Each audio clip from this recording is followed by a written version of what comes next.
Well, the new season of Cobra Kai is out, and there are a couple of things maybe worth talking about.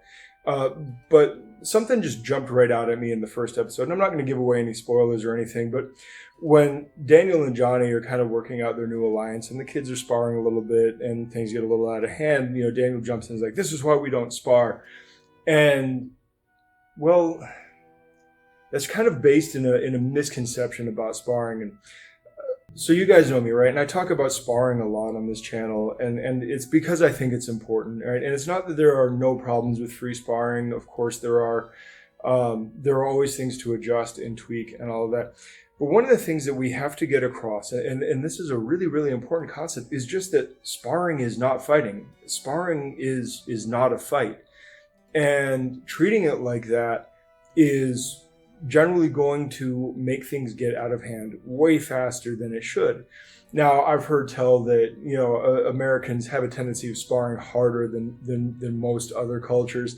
Although I think the Dutch have us beat. And obviously, like Kyokushin as a style culture is a little bit more hardcore than other styles. But the fact is that one of the things that we need to know. And I've mentioned this before, but like if we think about it like weight training, right? You can't max out every single day. If you do that, you are just going to run your body into the ground. You can't train till absolute failure every day because you will run yourself into the ground. And with sparring, we run into the additional risk of just like outright injury, right? It's because it's not just the cardio. Like you are making impact, you're torquing joints, you're throwing people to the ground, however you spar. And so the fact is, like, there's a significant injury potential there. So you have to modulate anyway. And so this idea of we don't spar because it's too dangerous, or we don't spar until it's later, so that they don't ingrain bad habits. I understand where they're coming from, but it's a problematic position to take.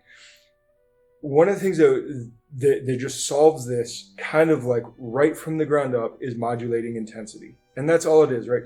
It's take the intensity down, turn it into a game of tag. And I don't mean point karate tag, right? I don't mean that at all. I am not a fan of point sparring, but the light intensity where, let me put it this way, you should be going light enough that you can spar bare knuckle without leaving cuts or deep bruises, right?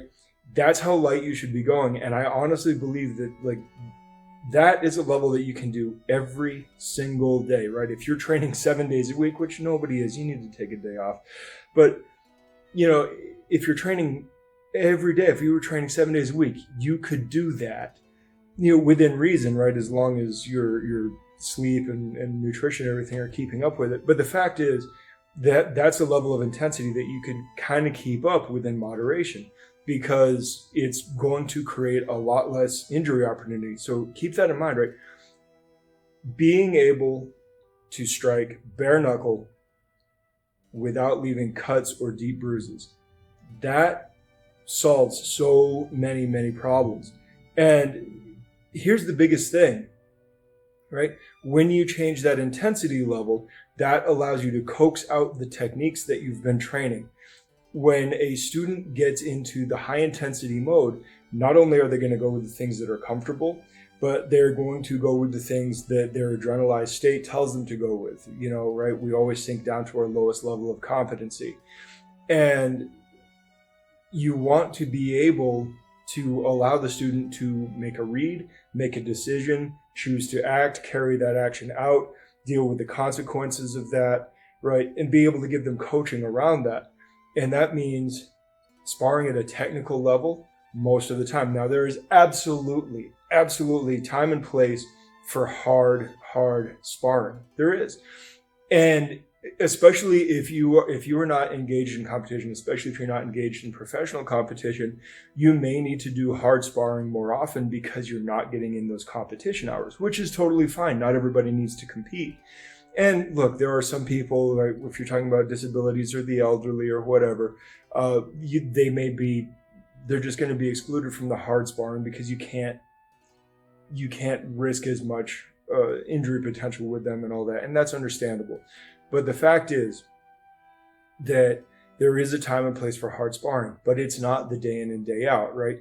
You do hard sparring, you should probably do that about as often as you actually go for a true max in the gym, right? If you're a West Side guy, you're maxing every week, but most people are not West Side guys, right? Most people, Ed Cohen max twice a year, right? So depending on who you are, right? If you're West Side, you're maxing every week. If you're Ed Cohen, you're doing it twice a year. Something between those two might be good, right? So, but I mean, hard sparring is valuable, and I get that. But at the same time, right, the technical sparring, right, the lower intensity technical sparring is actually going to be your bread and butter. Enough intensity so that the other guy registers the hits you're delivering, right? There has to be enough intensity that your opponent is actually registering that you're attacking him. Because if not, if your attacks don't carry any weight, that's problematic for a multitude of reasons. But then not so much that you're leaving cuts and deep bruises and whatnot, right? So my rule of thumb there, and I've mentioned this before, my rule of thumb there is be able to spar bare knuckle without leaving cuts and deep bruises. That's the intensity I'm not telling you to spar bare knuckle. What I'm saying is that's the intensity level. That's the way I want you to think about the intensity level that you're using. You should be able to spar bare knuckle without leaving deep cuts and bruises. And that's it. That's it. That solves most of the problems. Now, there are other things we can deal with. There's other types of intermediate drills. Karate has some cool ones. We do some cool ones in our school that are Wing Chun based and kickboxing based. Of course, there's like flow rolling and grappling and all that, positional sparring, catch and release sparring. There are so many cool intermediate things that are not true free sparring, but still make you do some kind of read, make a decision, and act kind of things. So there's all sorts of cool intermediate things between drilling and free sparring. But if you're doing free sparring, that's what I recommend, right? And that gives you, now there's a rule of thumb, right? If you didn't have a rule of thumb before, if you don't use percentages, right? Everybody's idea of percentages is different, right? And somebody my size versus somebody that's 150 pounds, our 50% is going to be wildly different, because 50% for me is still going to be considerably over the 50% for the other guy. So percentages aren't that useful, and just saying hard and light that don't mean much. But right, the word technical automatically means you should be working on digging through and trying to coax out technique, trying to try new things, experimenting, and also giving enough space and room for the other guy, to try new things and experiment. That's what we're talking about. And I know this is not at all going to be the last time I talk about sparring, and I am going to repeat myself over and over and over again. Sparring is extremely valuable, and sparring type drills are extremely valuable.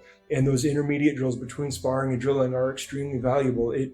Anything that helps you develop your fight IQ of being able to read, make a selection of tools, employ those tools, and deal with the consequences is so valuable. Like, you have to build your fight IQ. It's not just technique and structure.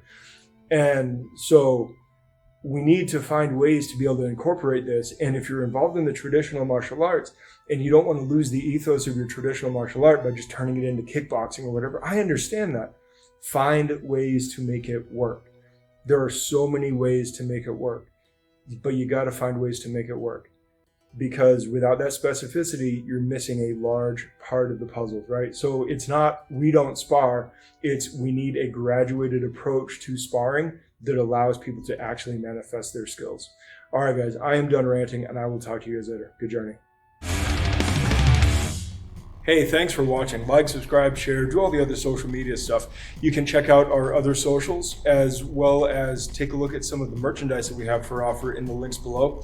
And if you happen to be in the Phoenix metro area, stop in, come in for a class, come in just to say hi. We'd love to meet you.